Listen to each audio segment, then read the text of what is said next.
Magandang araw mga kaibigan. Bigyan natin ngayon ng reaksyon itong post ni Eric Jeffrey Celes.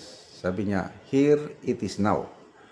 The PDF file copy is with me.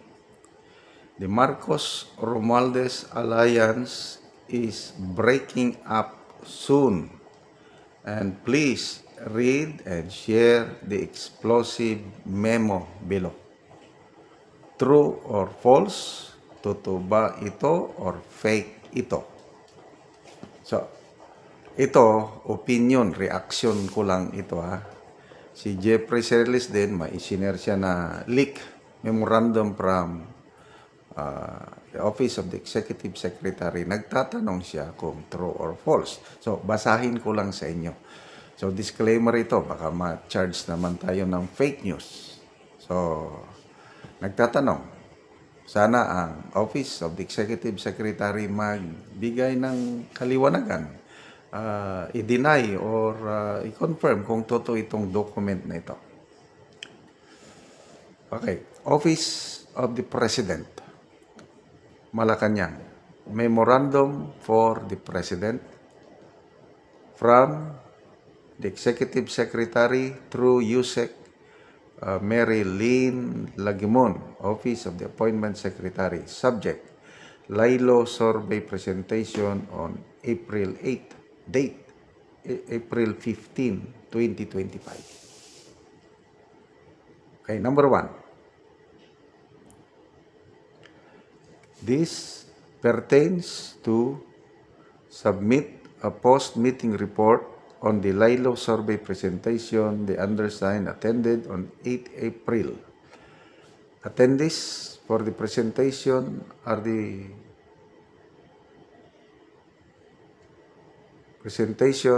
the President. Yan, nandun pala si Presidente.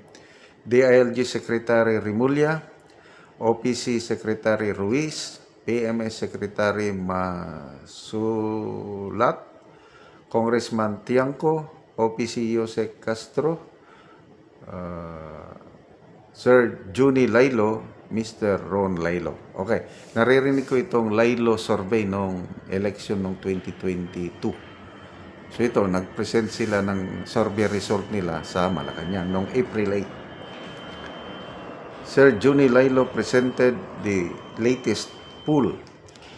The leadership has seen a sharp drop in approval and trust rating since former President Duterte has been arrested. Most candidates from the Alianza para sa Bagong Pilipinas approval ratings has dropped by 3 to 5%. The election situation has changed compared to last month and needs to be taken seriously.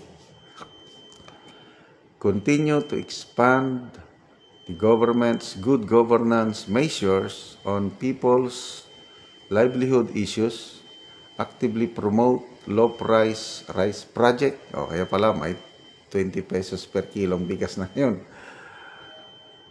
Address key issues such as employment, inflation, and labor relations. The public relations team will need to redouble their efforts over the next month to undo the damage done by the critics against the Malacanang. Their actions on former President Duterte's arrest have severely undermined the strong position we have built over more than a year. Media actions need to focus on Visayas. Kaya pala doon ang sentro ngayon ng yung 20 pesos per kilong bigas. The key is to carry out intensive and positive propaganda for the government on multimedia platforms. Let the people pay attention to the fact that the Bagong Pilipinas led by the President can benefit the country, so that the people will turn to support the President and withdraw their support for the former President. The Bagong Pilipinas should avoid responding to negative issues which makes it easier for people to associate us with negative labels. The President thanked Sir Juni Lailo for the presentation and stressed that the midterm election are of vital importance to the Bagong Pilipinas and cannot ignore the opponents, regardless of whether the results are satisfactory. The focus of Bagong Pilipinas in the next stage must be to increase approval and trust ratings. Ito na, number 8. Pakinggan nyo.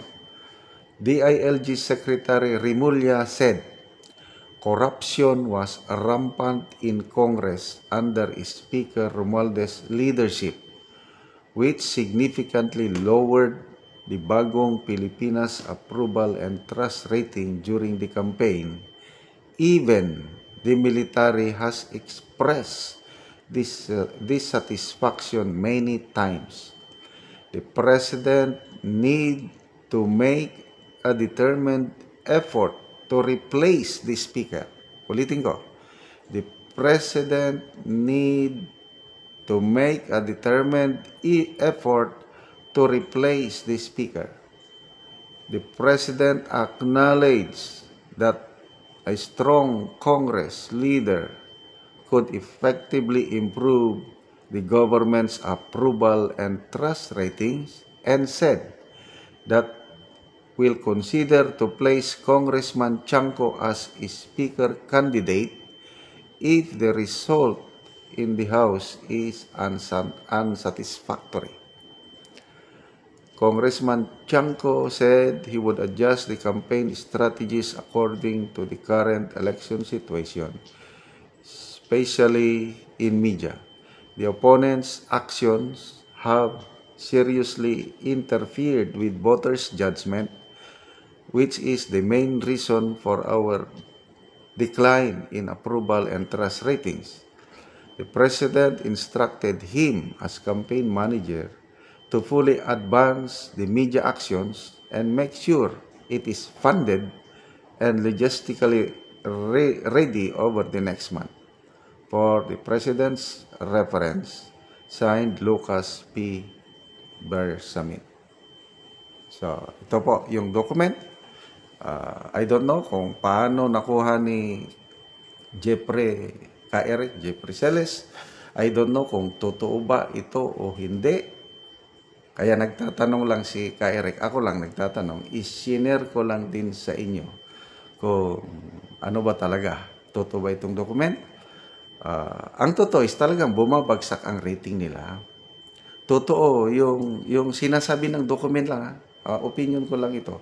Totoo na bumabagsak na ang kanilang trust and approval rating dahil sa ginawa nila kay PRRD.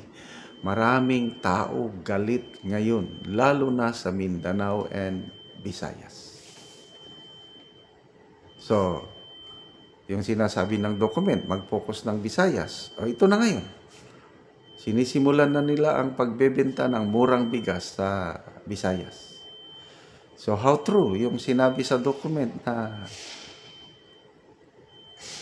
according to Secretary Rimulya, rampant ang corruption sa Congress. At yan pa ang isang dahilan kung bakit bumababa ang rating ng administrasyon. How true na mayroon ng plano na papalitan ang speaker at si Congressman Chanco ang ilalagay na speaker candidate.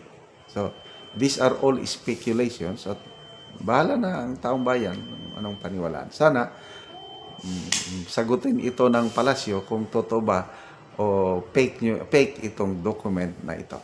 Okay. Salamat mga kaibigan sa inyong pagtangkilik sa ating channel. Nakakatulong kayo ng malaki sa tribong Talanding ng Bukidnon.